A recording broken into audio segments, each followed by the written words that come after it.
Bonjour, nouvelle année, nouveau concept et nouveau lieu.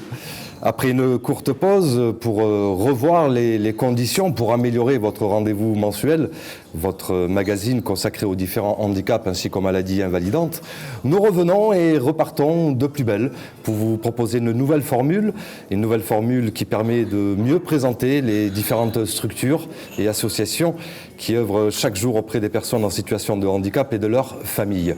Dorénavant, le dernier samedi de chaque mois, nous recevons notre invité dans un lieu qui, dès son ouverture, a pensé aux personnes à mobilité réduite, mais également aux personnes mal ou non voyantes. Un établissement qui s'est tout simplement fixé comme objectif prioritaire de créer du lien au cœur de la ville à travers différentes rencontres culturelles. Lors de notre échange avec le responsable de cette maison, Édouard Serre, notre proposition a été non seulement bien reçue, mais c'est surtout notre ambition de vouloir replacer le handicap au cœur même de la société qui a tout de suite été bien accueilli. Pour suivre et participer à chacune de nos émissions, vous pouvez vous joindre à nous au Gazette Café à Montpellier. Sachez qu'également, à l'issue de chaque enregistrement, un débat est ouvert entre le public et notre invité. Pour ce premier numéro de l'année 2016, nous allons faire connaissance avec une structure qui compte parmi les 23 établissements et services de l'association APEI du Grand Montpellier. Pour cela, nous recevons Michel Coudray, qui a gentiment accepté notre invitation. Michel Coudray, directeur de l'établissement et service d'aide par le travail L'Envol, qui se situe à Castelnau-le-Lez, va nous éclairer sur le travail remarquable qu'il effectue avec toute son équipe chaque jour dans cette structure qui accueille des adultes en situation de handicap mental. Bienvenue, ici, on en parle. Michel Coudray, bonjour. Bonjour. Merci d'avoir accepté notre invitation. Alors, vous dirigez l'ESAT, qui compte parmi les 23 établissements et services de l'association APEI l'APEI du Grand Montpellier, qui se situe à Castelnau-le-Lez. Alors, ma toute première question, quelle est la principale mission de l'Envol ? Donc bonjour à tous et à toutes. Tout d'abord, merci de m'avoir invité. J'ai pas l'habitude de parler devant 2000 personnes, donc excusez-moi si je suis un petit peu intimidé, mais on va essayer de dépasser ça. Ça fait partie des handicaps aussi, ça. Ah oui. Donc l'ESAT de Castelnau, L'Envol, c'est comme vous l'avez dit justement, c'est un établissement d'aide et de soutien par le travail qui accueille des personnes en situation de handicap, géré par l'APEI du Grand Montpellier, et donc qui fait partie des 23 autres établissements et services. La vocation de l'association APEI du Grand Montpellier, c'est d'accueillir des personnes en situation de handicap mental. Ça veut dire déficience intellectuelle, maladie génétique, autisme et quelques déficiences associées. C'est la vocation première, je dirais, de l'association APEI.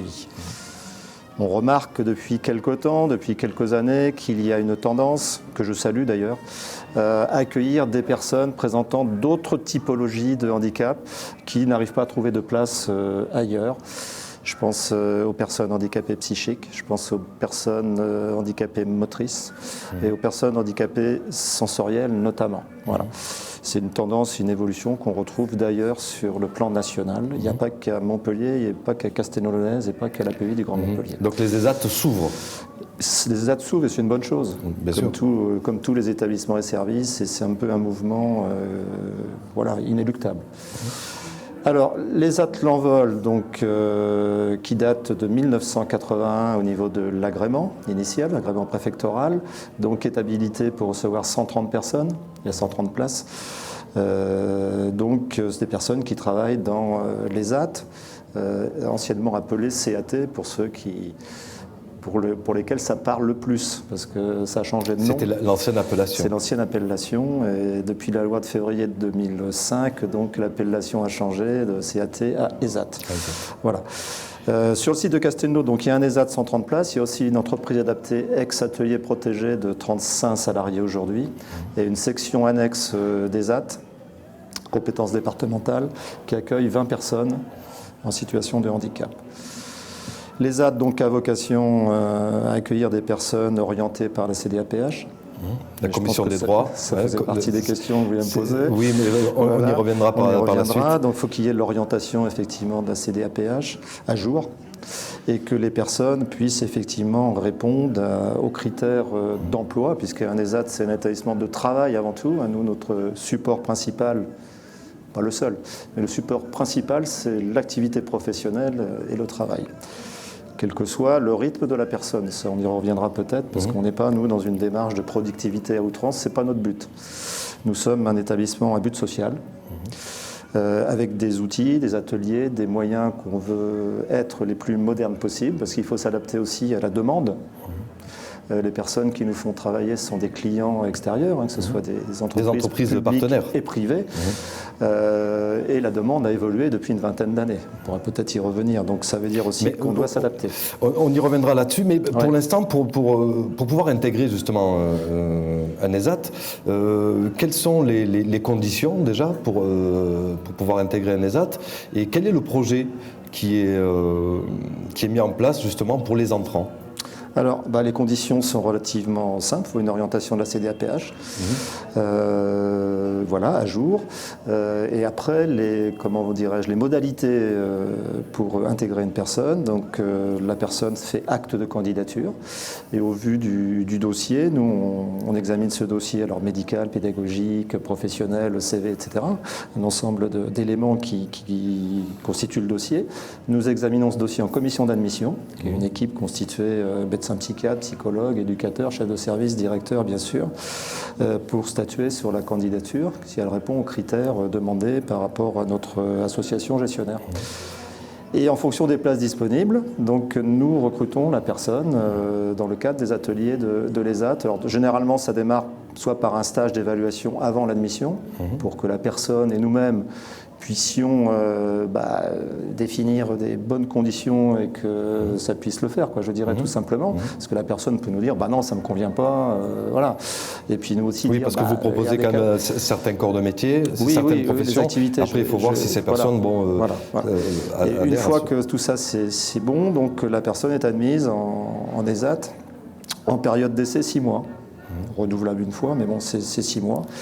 Et de là, vous signez un contrat de soutien. Voilà, on signe un contrat de soutien et d'aide par le travail, parce que là, c'est utile de le préciser. Donc, les personnes en ESAT n'ont pas le statut de salarié, même si vous savez qu'il y a eu des arrêts de justice et des décisions de justice récents, et de la Cour européenne de justice récents concernant l'évolution de ce statut. Mais enfin, à ce jour, les personnes en ESAT n'ont pas le statut de salarié.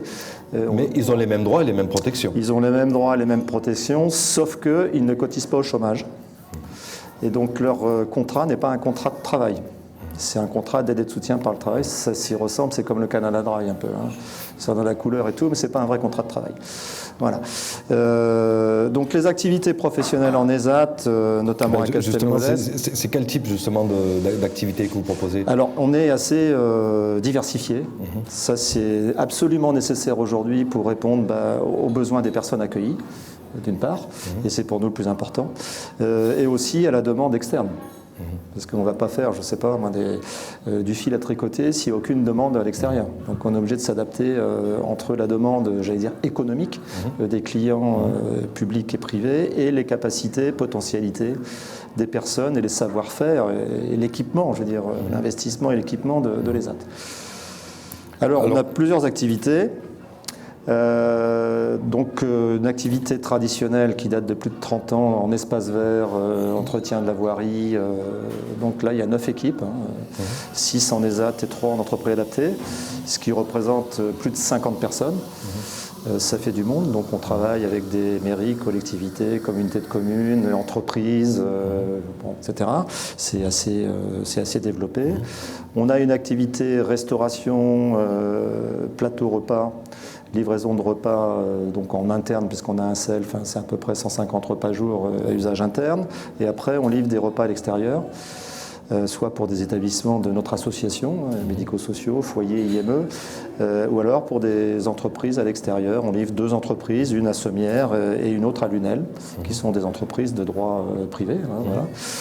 Et on fait également, donc depuis 3 ans maintenant, de la fabrication et livraison de plateaux repas qui s'appellent les ateliers gourmands, d'excellente qualité. Et nous faisons partie d'une filière nationale qui s'appelle les ateliers gourmands, gérée par le GESAT, qui est le groupement national des ESAT en France. Donc c'est une filière qui a été mise en place à l'initiative du GESAT. Et on est 5 ESAT en France maintenant à le faire. Avec toute une déclinaison marketing, menu, voilà. Vous souhaitez développer, intégrer peut-être d'autres professions, vous adapter aux demandes aussi oui. des différentes entreprises partenaires? Tout à fait, on s'est développé. Alors, j'avais pas fini de présenter les activités économiques. Donc, j'ai parlé des espaces verts, de la cuisine, restauration, et aussi la blanchisserie industrielle, aux normes RABC. Alors, ça parle à tout le monde, RABC, hein, bien sûr. C'est comme HACCP en cuisine. Et nous sommes dans une procédure ISO pour avoir une fabrication et un process qualité avec toute la traçabilité. Et ça, on y est allé il y a 2 ans maintenant à la demande d'un client qui était inespéré pour nous, c'est Nestlé Waters, que vous connaissez peut-être mieux sous le nom de l'usine Perrier à Vergès. Et donc on est rentré chez eux pour tout l'entretien du linge, des vêtements de travail, donc des salariés de l'usine, c'est 800 salariés, c'est quand même pas rien. Et donc ce client-là nous a obligés quelque part, et c'est une bonne chose, à monter en qualité sur tous les process de traçabilité, normes d'hygiène, la marche en avant. Voilà, ce qui fait qu'aujourd'hui on a une blanchisserie aux normes RABC, ce qui nous permet d'aller aussi chercher de nouveaux clients avec cette carte de visite. Certification RABC et procédure ISO avec des clients comme alors je fais pas de pub, je suis pas payé pour ça, mais bon, on travaille avec les plus grands restaurants de Montpellier comme Verchamp et aussi Nestlé Waters qui nous donne quand même la possibilité d'obtenir grâce à eux quelque part et à notre qualité de prestation d'autres clients, parce qu'on a besoin de développer aussi des volants d'affaires et du travail pour nous embaucher derrière des personnes en situation de handicap. Bien sûr. Voilà. Alors là, avec la blanchisserie, ça fait la 3e activité. Oui. Et ensuite? Il y en a 48, donc jusqu'à quelle heure on a? D'accord, bon, on va dire que c'est les 3 activités. Non, il y en a d'autres. On a aussi effectivement tout ce qui est, ça c'est une particularité de l'ESAT de Castelnau, c'est qu'on a un service d'insertion professionnelle qui permet de proposer aux entreprises ce qu'on appelle nous la mise à disposition et le détachement d'entreprise de personnel en situation de handicap. Bon, ça s'adresse bien entendu aux personnes qui en ont les possibilités, qui en ont aussi la volonté, bien sûr. On ne fait rien sans leur avis, bien entendu. Et les capacités d'aller travailler directement dans les entreprises sans passer par la case ESAT. Voilà. C'est comme au Monopoly, mais à part que là, ils ne touchent pas 20 000 euros. Ils vont directement bosser dans les entreprises et on les accompagne grâce à 2 conseillères insertion professionnelle qui font un excellent travail là-dessus. Justement, alors un ESAT, c'est un service d'aide par le travail qui relève donc du milieu protégé, comme vous venez de dire. L'APU du Grand Montpellier, parmi tout son dispositif, il y a les entreprises adaptées. Oui. Alors justement, qu'est-ce qui les différencie vraiment les deux, entre l'entreprise adaptée et l'ESAT? Alors, plusieurs choses. Depuis la loi de 2005, donc atelier protégé, entreprise adaptée, maintenant l'entreprise adaptée fait partie du milieu ordinaire de travail. C'est une entreprise comme toutes les autres. Donc là, les salariés de l'entreprise adaptée ont un contrat de travail, ont un statut de salarié. Ce qui les différencie de l'entreprise du milieu ordinaire, c'est que pour une entreprise adaptée, il faut à minima 80% de salariés en situation de handicap qui ont la RQTH, ça parle à certains, dire la reconnaissance de la qualité de travailleur handicapé. Voilà. Et à partir de là, elles peuvent travailler en entreprise adaptée. Donc les 20% qui restent généralement, c'est l'encadrement, c'est le personnel d'accompagnement, direction, parfois un psychologue du travail, etc. Selon les organisations. Chez nous, c'est le cas. On a un temps dédié de psychologue qui peut aider et accompagner les personnes qui travaillent dans l'entreprise adaptée. Donc deux activités principales chez nous, espace vert, 3 équipes, plutôt là sur la création de jardin, l'entretien de jardin un peu plus spécialisé que l'espace vert, je vais dire, parce que c'est plus technique, et puis de la mise à disposition de personnel en entreprise, avec comme objectif, effectivement, in fine, à l'arrivée, l'emploi en milieu ordinaire. D'ailleurs, je dois saluer une entreprise, j'en profite, encore une fois, pas de pub, pour saluer une entreprise qui vient d'embaucher 2 de nos salariés en milieu ordinaire. Cette entreprise s'appelle Veolia. Merci à eux. Et voilà, et ils ont embauché 2 salariés qui prennent leur envol. Qui prennent leur envol. C'est pas Narcisse, non, c'était une autre histoire. Non, ça c'était l'histoire avant l'enregistrement. Alors, Michel Coudray, vous préparez un événement. Oui. Un salon du travail protégé et adapté en avril prochain. Alors, que nous réserve ce salon? Plein de surprises. C'est au Quorum de Montpellier, hein, je précise. Oui. Donc, c'est le premier salon régional, enfin grande région, sur le travail protégé et adapté. Sur le Grand Sud France, qui va se dérouler donc le 14 avril au Quorum de Montpellier. C'est un salon professionnel donc à destination des entreprises publiques et privées, mais aussi grand public, et tout le secteur effectivement de l'économie sociale et du monde associatif. Ça sera ouvert au public, c'est gratuit, entrée libre bien sûr. Donc les ESAT et EA de toute la grande région vont pouvoir exposer en fonction de thématiques métiers. Il y a 14 thématiques métiers de mémoire. Blanchisserie, espace vert, cuisine, voilà. On espère avoir le pôle Airbus Toulouse. On est en contact avec eux pour qu'ils puissent venir exposer. Donc le salon sur toute une journée. Il y aura également un café parole, un peu comme ici le matin, où les salariés et travailleurs handicapés pourront parler de leur travail, de leur formation, de leur expérience, ce qu'on appelle le café parole. Et puis des tables rondes tout au long de la journée avec 3 thèmes principaux. 2 thèmes qui concernent nos missions médico-sociales, j'allais dire, l'accompagnement des personnes vieillissantes en ESAT et temps partiel. Ça, c'est vraiment une thématique très importante. Une thématique une deuxième table ronde autour du thème de l'accompagnement et l'insertion des personnes depuis l'amont, c'est-à-dire l'orientation CDAPH, dont on a parlé Commission tout à des l'heure. droits Voilà, et de l'autonomie des personnes handicapées. Jusqu'à la sortie en milieu ordinaire. Donc c'est tout un parcours où effectivement il faut accompagner ces personnes, les accueillir dignement, leur proposer de la formation, leur proposer un accompagnement social, des stages en entreprise, des mises à disposition pour que à l'arrivée, quand c'est possible, on puisse proposer un emploi en milieu ordinaire. Cette thématique-là. Et la troisième thématique, c'est B2B, ça parle à tout le monde, business to business, parce que faire de business, c'est pas un gros mot dans notre secteur. On a entendu les associations, non, on ne fait pas de business, mais si on fait du business, à partir du moment où c'est au profit d'un projet social. Une association, loi 1901, il n'y a pas d'actionnaire. Donc nous, tous les excédents, et il en faut, parce que c'est sain d'avoir des excédents économiques, c'est réinjecté au niveau des travailleurs handicapés sur l'amélioration de leur salaire quand c'est possible, les conditions de travail, les équipements, les machines, le matériel, voilà, c'est réinjecté au profit des personnes, l'aide aux vacances. Parce qu'il n'y a pas que le travail dans la vie, il y a aussi les loisirs, les vacances, le sport, etc. La gastronomie, on va y revenir après.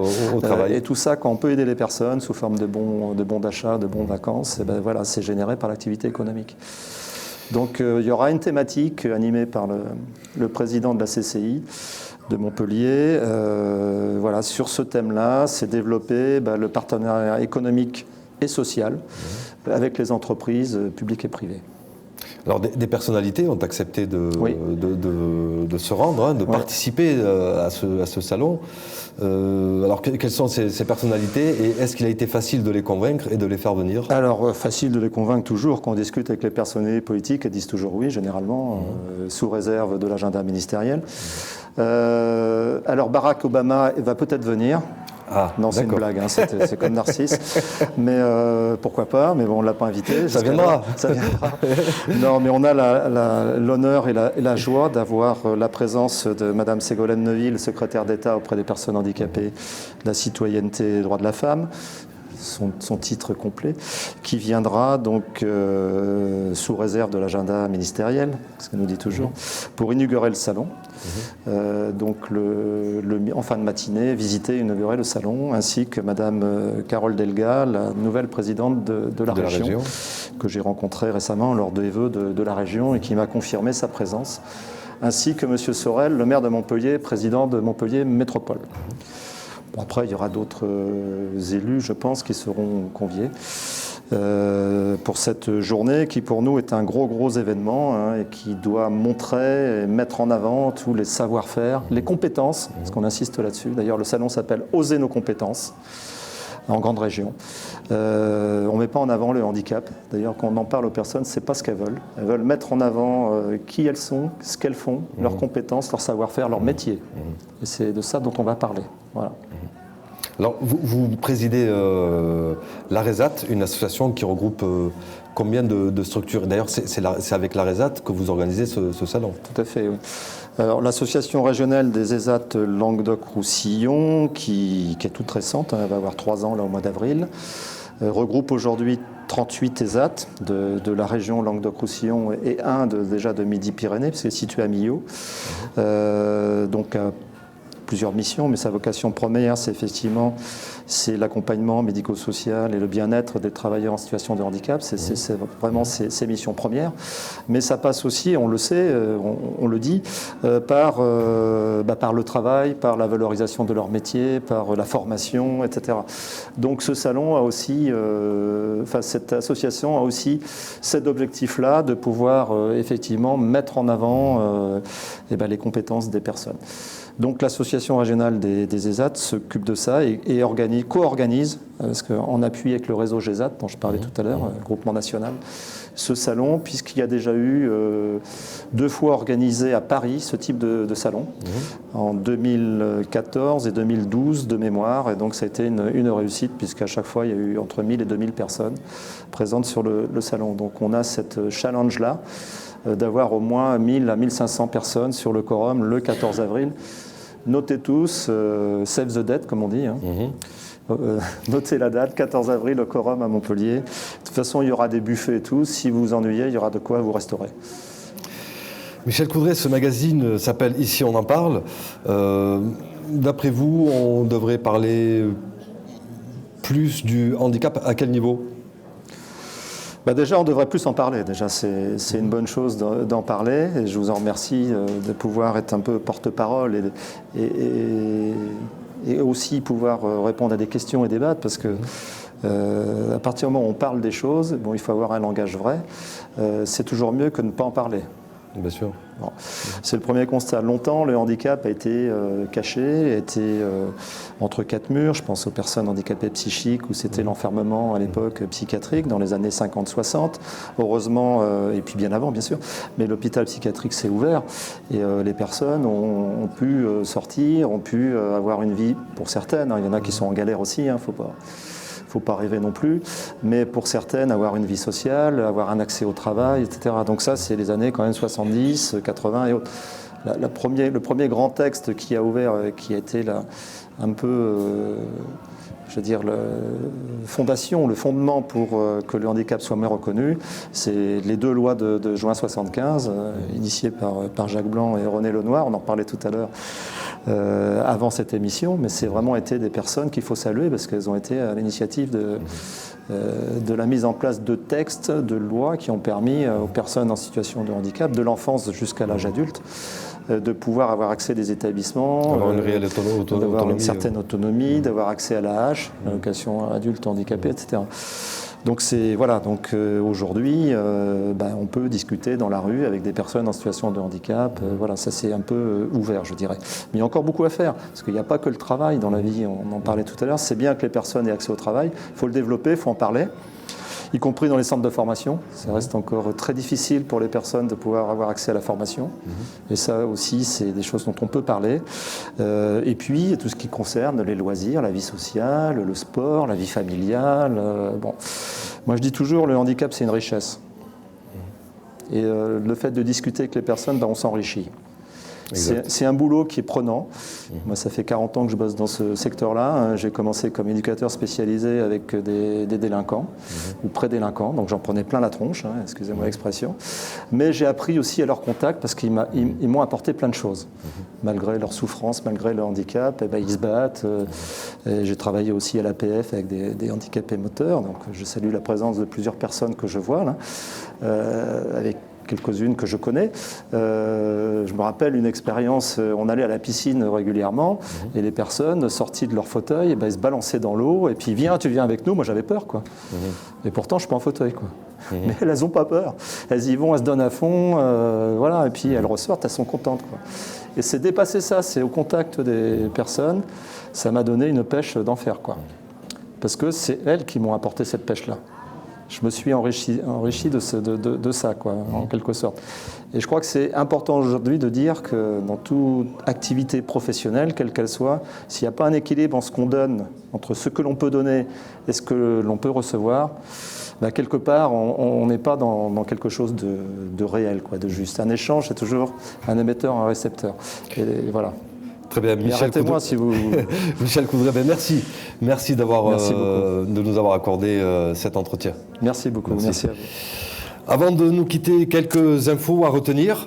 Depuis le 20 janvier, dans toutes les salles de cinéma, est sorti un film documentaire de Laetitia Carton, avec pour titre « J'avancerai vers toi avec les yeux d'un sourd ».